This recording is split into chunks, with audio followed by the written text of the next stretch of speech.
Hi guys, I'm Sammie and I'm a strategic psychotherapist and mindset coach, and we're back for this month's monthly Mindset Murmur about all things mindful eating.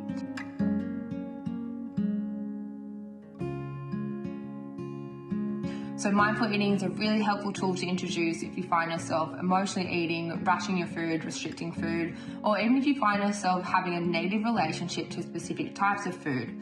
So mindful eating offers us the opportunity to create more helpful choices and responses when we're around our food. So for the majority of people when they come to see me, usually they have a relationship with food that is categorized into right or wrong, good or bad. This then leads us to create behaviors that are quite restrictive and pressurized, and then also leads into quite negative body image.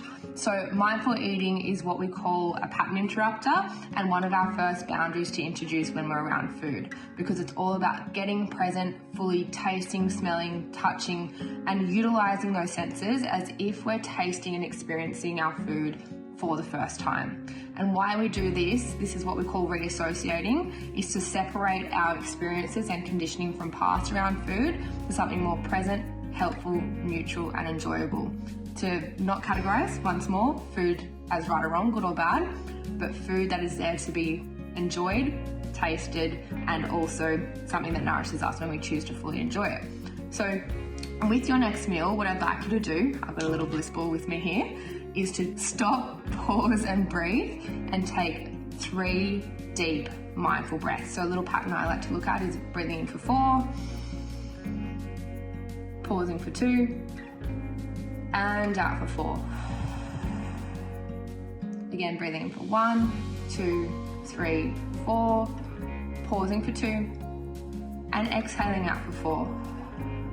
So why the breath is so important before we start eating is, especially with emotionally eating, there's a high sense of urgency to rush towards the feeling that the food gives us that we don't feel we can give to ourselves.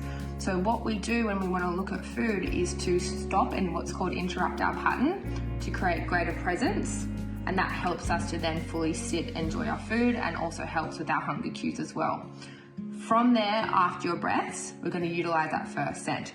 I would like you to look at your bliss ball, your piece of chocolate, whatever it may be, your big dinner meal or lunch, whatever it may be.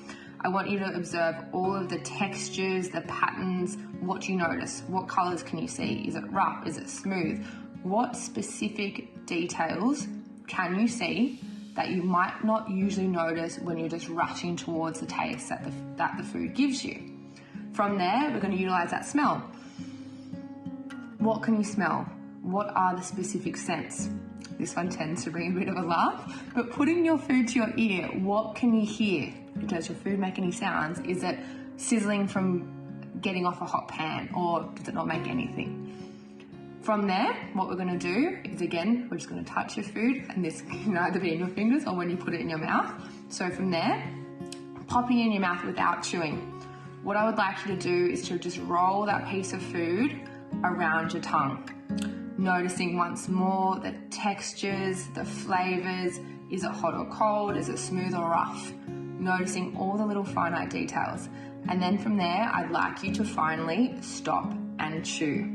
Once more, noticing those flavors, those textures, all the things. There's your mindful eating practice. And as I say to clients, I'd like you to stop and reflect on what you learned, what you noticed, and what you experienced. And look at the difference between this, when you rush your food, to when you sit and fully enjoy it. So I invite you to do that when you're at work, when you're with mates, when you're going out for dinner. If you're finding yourself a bit heightened, stop, slow, and introduce this mindful eating pattern. All right, guys, hope you enjoyed that one.